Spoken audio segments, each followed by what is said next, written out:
About the vital nature of conferencing to the global industry.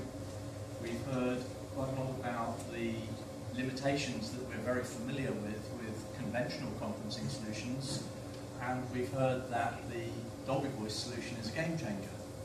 So I wanted to spend the next few minutes talking to you about the science and psychology that sits behind the Dolby Voice technology and explain why it's such a game changer. So to kick that off, we have to cast our minds back to a regular face-to-face meeting with a group of colleagues. And what we obviously understand is that you have perfect fidelity. You have no doubt that you can hear who's speaking, you know who it is, and you have no doubt that you can be heard when you speak. And you kind of relax, and you have a natural meeting. You can very readily identify individual talkers, even when there's multiple things going on, because of the cocktail party effect. You can zoom in on the person you're interested in, and you can ignore noise or other sidebar conversations. You can pick up those little nuances of somebody agreeing or somebody disagreeing. You know where to direct your next question or remark because you've heard them agree or disagree. You can tell when the room's got the point and it's time to move on, like now, for example. So, why is it easy for us in a face-to-face meeting to perform all of these very complex auditory tasks of picking out all of these subtle sounds? Well, the reason it's easy is because you are employing an extremely sophisticated and highly evolved skill called binaural hearing. So, over millions of years, we have evolved intricate hearing physiology and an enormous processor. The human brain is the most complex object in the known universe by a country mile. And our ancient ancestors relied on this in their daily struggle for life. So knowing the nature of a sound and where it was coming from was vital, because it might be something you could catch and eat, or it might be something that wanted to catch and eat you. Pretty important distinction. So that's part of it. The other part of it is to do with how human intelligence is structured. So human beings are very intelligent. We usually hope some nods at that point. But in fact, the big piece of our intelligence, the bit that's enabled us to change the face of our planet and go into space and all that sort of thing, that's an intelligence we can apply when we're able to formulate a problem. In the moment, our conscious in-the-moment intelligence is by comparison very small. So if your total intelligence was the size of a football field, your in-the-moment intelligence would by comparison be a grain of sand on that football field. And that's a neurology and physiology fact. So it really matters what you're spending that in-the-moment conscious intelligence on. So now I've set you up to really see straight away what's wrong with a conventional conference.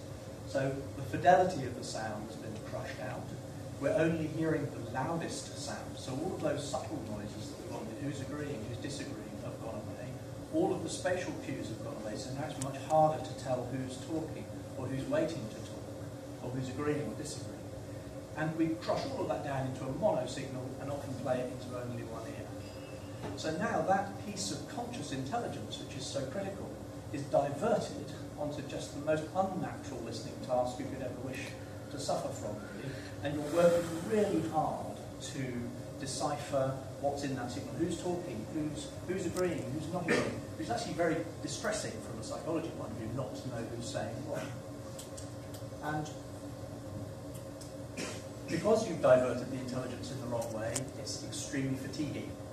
And so by the end of an hour's conference call, you're either exhausted because you have paid attention, or 10 minutes in you've decided it really is just too much like hard work, and you've done some email instead.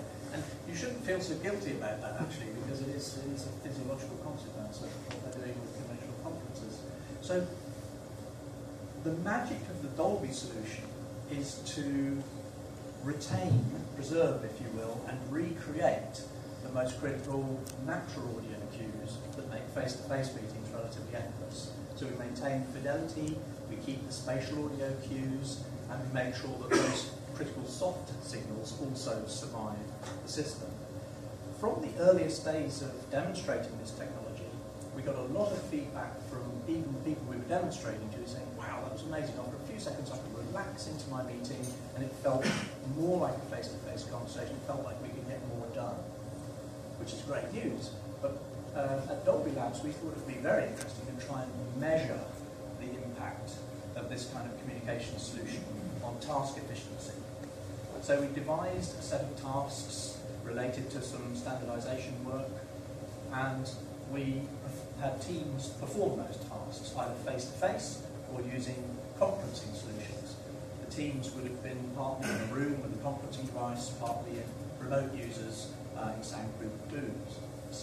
That's interesting.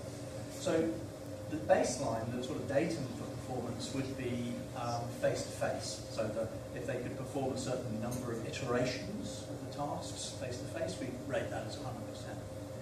We then had them perform the same tasks using a conventional audio conferencing solution, and it made their performance fall back to about 60% of what they could do face-to-face. We then let them perform the task using the Dolby Voice technology, and that brought them back up towards 80% of what they could achieve face-to-face. So this is a measurable improvement in task efficiency of about 25% for the spatial conferencing over the traditional conferencing. And it's really fascinating to speculate what that will map to in terms of real gains in organisational productivity, because you can measure the improvement that this tool brings you. So the corresponding longitudinal study against an organisation would be pretty interesting to do. So we're there now, I think, yes. So we've now got this complete solution with desktop, mobile, and now in room, which means you can enjoy a much more natural, less fatiguing meeting wherever you are. And I think I'm being just a little playful if I say that compared to a traditional conference, BT Meet Me with Dolby Voice will make your organisations more intelligent. And it now gives me great pleasure to hand over to BT's David Starr.